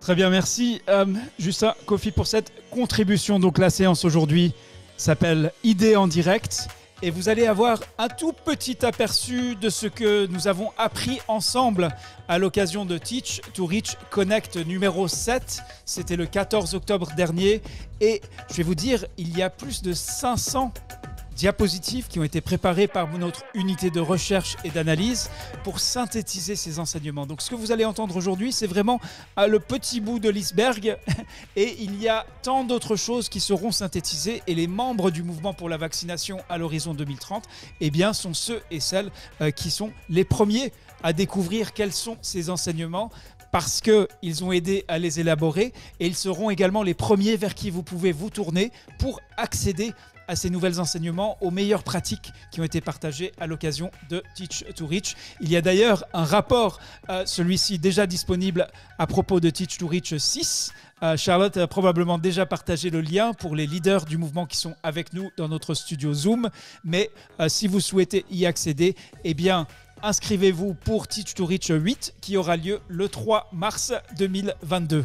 Voilà, je rappelle donc à l'occasion de Teach to Reach 7 au mois d'octobre, nous étions préoccupés par ce grand recul ininterrompu des vaccinations depuis 3 ans, mais le plus grand recul en 30 ans. Et c'est avec les femmes de la vaccination qui ont ouvert la cérémonie d'ouverture de Teach to Reach, suivi par une plénière focalisée notamment en partenariat avec l'UNICEF sur la communication interpersonnelle au cœur de la vaccination. Voilà, alors vous avez les questions à l'écran et avec nous donc il y a Souad Yayaoui. Souad, on aimerait bien vous entendre. Bonjour, donc je me présente une autre fois, je suis Dr Souad Yayaoui de la Tunisie. Donc, je travaille donc à la direction régionale de la santé de Guebes, au sud de la Tunisie. Donc, je voudrais parler de mon défi. C'était de récupérer les retards de vaccination pendant la période de la pandémie pour ne pas avoir un écart, surtout que vous saviez tout le monde qu'on est donc la poliomyélite constitue, il y a une alerte concernant la poliomyélite, surtout dans notre région. Nous avons éradiqué en Tunisie la poliomyélite, mais nous avons un risque qui est moyen. Donc, nous devrons être très vigilants concernant la surveillance et donc la couverture vaccinale. Et les autres aussi, on doit être vigilants pour les maladies cibles de la vaccination, pour les maladies qu'on a éliminées et pour les maladies qu'on a éradiquées. Voilà. Merci, merci Souad. Est-ce que vous pouvez donner un exemple précis, quelque chose qui s'est passé, que vous avez entendu, un échange que vous avez eu lors de Teach to Reach Connect 7 au mois d'octobre, ou alors un autre Teach to Reach, ou qui a changé votre façon de faire? Oui, j'ai vu les plans d'action de mes collègues, donc j'ai eu d'autres idées. Ça a été pour moi très formatif donc d'assister à cette formation. J'ai eu beaucoup donc échanges d'informations, d'autres idées. Ça m'a aidé à élaborer mieux mes plans d'action, voilà. Surtout pour la vaccination, pour la vaccination mobile. Très bien. Et alors, qu'en disent, je sais que ça peut être une question sensible, qu'en pense votre chef du temps que vous passez comme ça dans des événements comme Teach to Reach ou dans les activités du mouvement pour la vaccination à l'horizon 2030 et qu'en pensent vos collègues? J'ai compris qu'il a remarqué qu'il y a eu une amélioration à propos de ma conduite envers le programme de vaccination, puisque j'encourage la vaccination mobile. On a fait des programmes pour faire la vaccination à proximité, surtout pour la vaccination contre la COVID. Donc, on a organisé des campagnes de vaccination mobile et surtout pour les régions qui sont géographiquement difficultés pour atteindre les centres de vaccination, qui sont isolés un peu géographiquement. On a essayé d'être à côté d'eux et de les vacciner sur place. C'était pour moi c'était avec moi et avec mes collègues et avec mon chef, c'était un travail très un beau travail, voilà. Et en l'absence, si vous n'aviez pas participé au mouvement pour la vaccination à l'horizon 2030, pensez-vous que vous n'auriez pas développé ces stratégies en direction des populations mobiles, ou qu'est-ce qui aurait été différent? Pardon, je n'ai pas compris la question. Si vous n'aviez pas participé aux activités du mouvement pour la vaccination, si vous n'aviez pas participé à Teach to Reach, est-ce que du coup, vous n'auriez pas su élaborer ces stratégies en direction des populations mobiles, ou qu'est-ce qui aurait été différent? Oui, bien sûr, parce que j'ai eu cette idée d'après l'échange d'informations. J'ai compris qu'à partir de la vaccination mobile, on peut atteindre la population qui ne peut pas se vacciner parce qu'ils ont un problème énorme pour atteindre les sites de vaccination. Donc, c'était l'idée de Teach to Reach, voilà. Merci on a pris du temps parce qu'on est vraiment, pendant la période de la pandémie, on fait les collectes de données, on est vraiment très surchargé, mais quand même, on a trouvé du temps pour faire la vaccination mobile.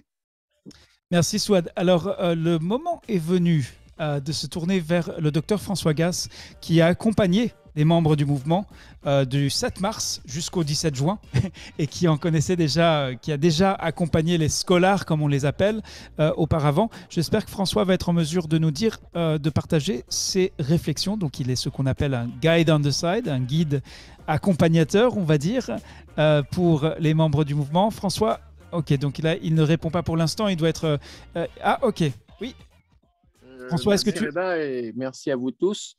Moi, c'est simplement pour dire que, d'une manière concrète, je pense qu'avec la pandémie, il y a eu beaucoup moins de focus sur la problématique de la vaccination. La priorité a été donnée, bien entendu, à la COVID et à la vaccination COVID et les conséquences, c'est ce que Reda a décrit. Maintenant, je pense que d'avoir un échange et de partager ces problèmes, de partager les solutions, de partager les causes des problèmes, de comprendre dans quel environnement on travaille, parce que les solutions ne sont pas les mêmes selon les environnements. Et je pense que ces exercices partagés, ces idées partagées, ces problèmes partagés sont toujours un apport très important, surtout quand on est seul dans son district ou dans son centre de santé et qu'on a peu de contacts et peu de partage et peu d'échanges avec des gens. Et cette fois-ci, c'était des échanges internationaux avec des gens qui travaillent dans les districts de différents pays. Et c'est toujours très, très enrichissant pour tout le monde. On apprend des autres, on apprend à la fois tout seul et on apprend des autres. Et moi, ce que je trouve aussi qui a été mentionné souvent, c'est que la revue par les pairs est un exercice qui vous fait bénéficier vous-même de compétences supplémentaires, parce qu'on a tous des progrès à faire. Et moi, j'ai trouvé que j'étais vraiment sidéré de voir que des professeurs d'université ont trouvé que la revue par les pairs leur avait apporté énormément de compétences et de réflexion. Donc, je suis un convaincu que ces échanges ont une valeur très importante et peut-être qu'en même temps, il est important de documenter d'une manière fiable l'impact que vous avez eu. Vous avez rapporté, j'en suis certain, qu'il y a eu des tas de progrès réalisés. Je pense que, comme ça a été mentionné parfois, il faut être visible sur l'impact que vous avez eu grâce à ce partage par les pairs et le choix de problèmes, le choix d'actions à mener et d'essayer de les documenter au mieux. Ça peut vous permettre d'abord que le responsable national soit au courant de ce que vous avez fait et de ce que vous avez mené, et les actions et les résultats de ces actions. Donc, le partage au niveau national est aussi important sûrement qu'au niveau international.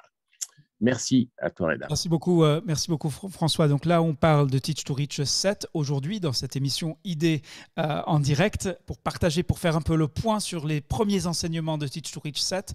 Le rapport synthétique qui synthétise, comme l'a dit François et comme vous avez entendu les membres, les leaders du mouvement dire, bien, qui synthétise tous ces apprentissages, est déjà disponible à l'adresse que vous voyez ci-dessus. C'était une adresse un peu compliquée, donc on vous renvoie au centre de la connaissance à l'action du mouvement IA 2030. Alors, je me retourne vers Charlotte pour qu'elle invite la prochaine personne à prendre la parole. Après, il nous reste tout juste 6 minutes avant de clôturer. Si cela va vous laisser sur votre faim, très bien.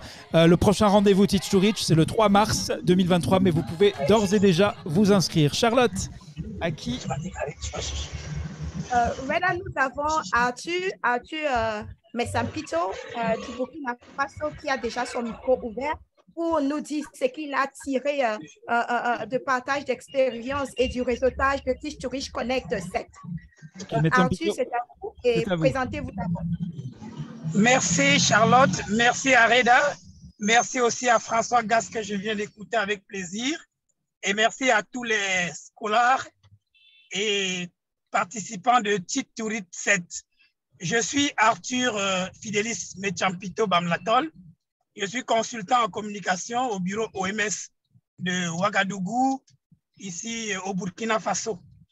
Il faut dire que Teach to Reach 7 a été pour nous une autre occasion de plus pour être en contact avec nos collègues des autres pays.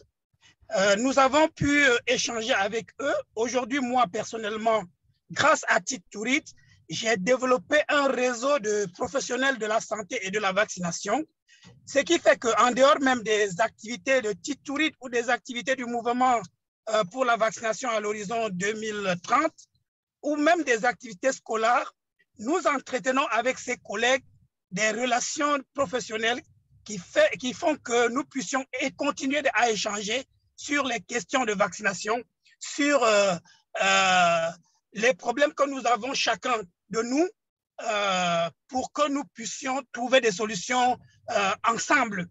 Et grâce donc à la Fondation Apprendre Genève, grâce à Teach to Reach, nous ne mourrons plus seuls aujourd'hui. Nous faisons tout presque ensemble. Nous travaillons en relation avec les autres pairs des autres pays et nous adaptons en fonction des réalités que nous rencontrons sur le terrain de nos actions, les solutions qui ont été apportées dans d'autres pays et qui peuvent être mises en œuvre dans la situation à laquelle nous faisons face dans le nôtre.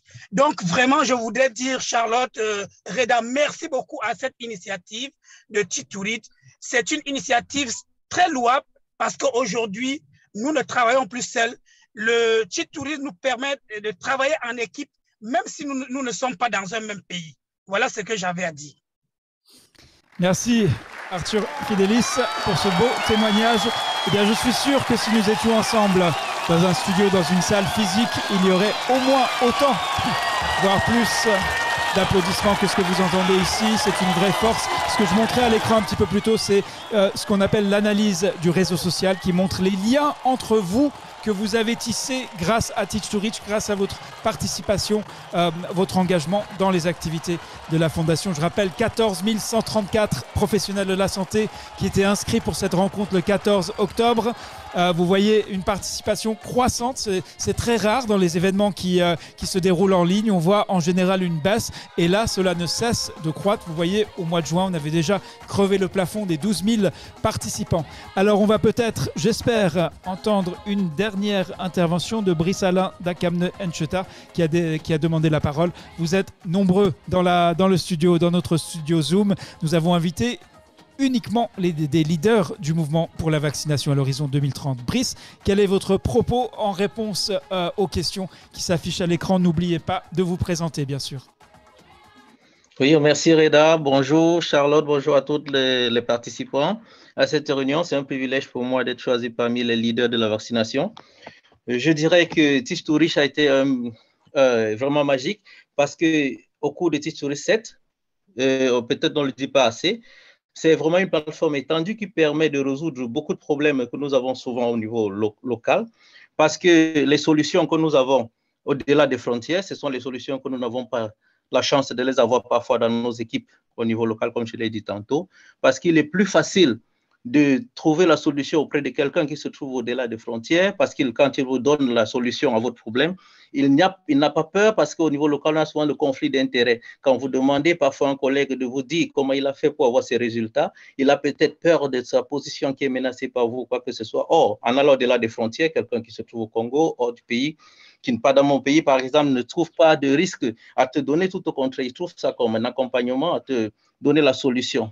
Je dirais simplement que Teach to Reach est vraiment un privilège, c'est une opportunité pour nous de travailler en équipe, de travailler au-delà de nos frontières, de savoir que les problèmes que nous rencontrons chez nous sont les problèmes réels dans d'autres communautés ailleurs. Et Teach to Reach m'a permis de vraiment étendre mon réseau professionnel, de pouvoir avoir des solutions aux problèmes que je n'escomptais pas, transformer surtout les difficultés professionnelles que j'avais en cas d'école, parce que dans l'analyse de situation que je fais, par exemple, à Teach to Reach 7, m'a permis de comprendre que certains problèmes qu'on croyait toujours solliciter le niveau supérieur pour avoir des solutions pouvaient être résolus au niveau local avec la participation des communautés, comme le cas que j'ai travaillé dessus sur le renforcement de l'adhésion communautaire. Vraiment, c'était magique. Au lieu de reconstituer les équipes qui allaient sur le terrain pour la vaccination, nous avons plutôt eu l'idée, après l'analyse des situations, pu être accompagnés plutôt par les guides qui n'avaient pas un coût exorbitant et qui a facilité l'atteinte des résultats. Vraiment, je dis merci à la Fondation Apprendre à Genève pour cette formidable initiative. Et je dirais, il faut vraiment qu'on partage cette idée pour qu'on ait plus d'adhésion et faciliter l'immunisation des communautés qui sont dans le besoin. Merci Reda, merci Charlotte et beaucoup de chance à tous. Merci Brice Alain Dacam. On s'arrête là, mais c'est une étape. Vous allez, si vous trouvez, vous restez sur votre faim. On sait que vous êtes, à quel point vous êtes occupé par le terrain. Et c'est là où vous devez être. Donc on limite cette émission à 30 minutes. Mais je vais vous montrer, en rejoignant Teach to Reach, tout ce à quoi vous allez avoir accès. Donc, il y a un travail de titan qui a été fait par notre unité de recherche et d'analyse pour récapituler et vraiment résumer les enseignements de Teach to Reach 7 et de chaque édition en fait, depuis le début. Et vous allez voir ici, donc, je vais passer en accéléré sur toutes les diapositives. Chaque diapositive contient un récit, un témoignage, une expérience partagée. Et là, je vais aller bien sûr trop vite, peut-être que ça ne se mettra même pas à jour sur votre écran, mais vous voyez ici.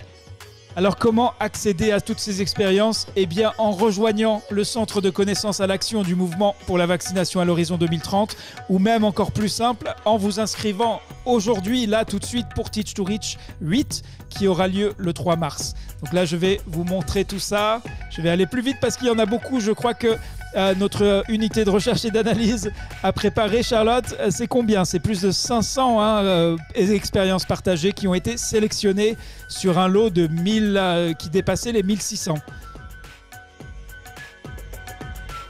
Voilà, vous voyez donc sur chaque thème, il y a vraiment un nombre remarquable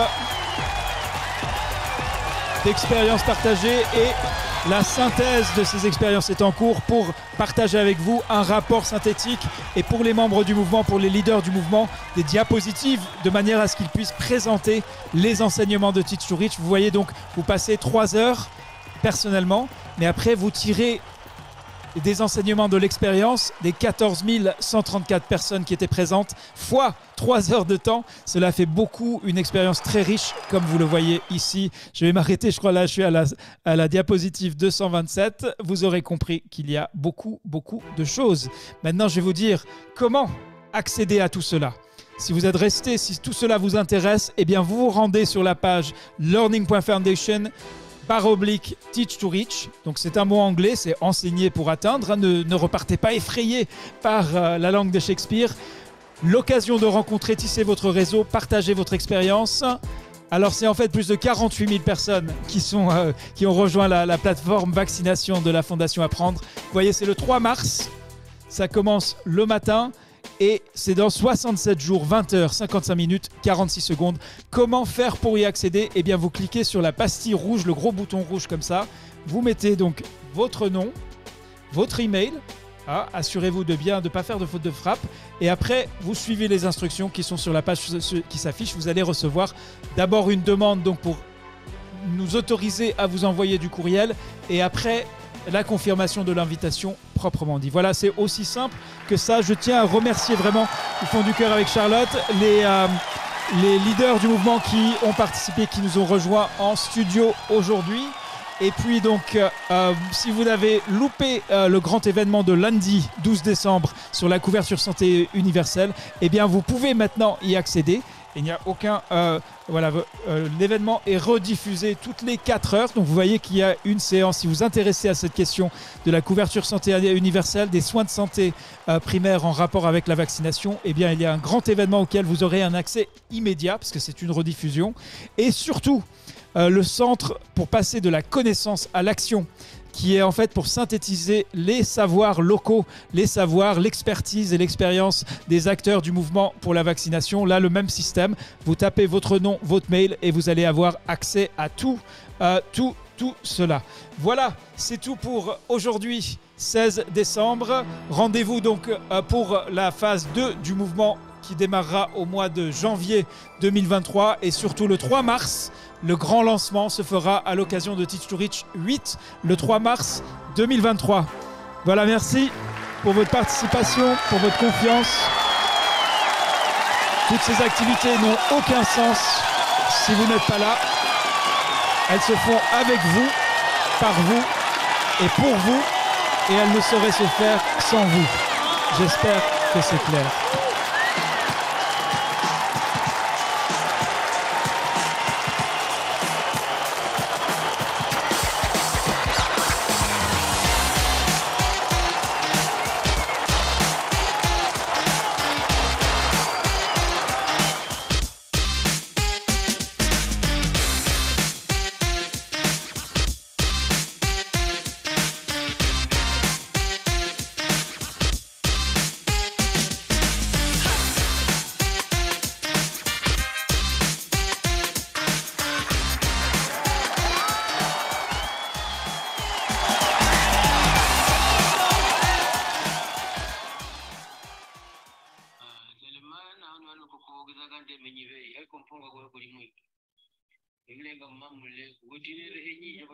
Voilà, le direct est terminé. Un grand merci. Je vais demander à tous d'activer vos micros parce qu'on n'a pas pu se dire au revoir parce que ce sera la dernière réunion de l'année 2022.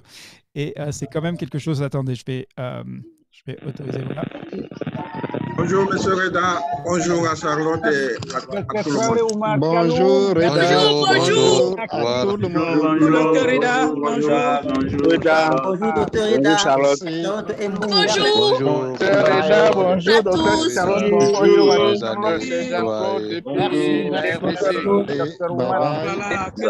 prochaine. Bonjour, Dr. Reda. Merci, docteur. Merci. Bonjour à tous les scolaires. Bye bye. Bye bye, Charlotte. Bye bye, Reda. Bonne année à tout le monde. Bonne année à tout le monde. Rendez-vous en 2023 et pour ceux qui c'est les meilleurs à tous les scolaires et à tous les membres du mouvement de vaccination à l'horizon 2030. Merci.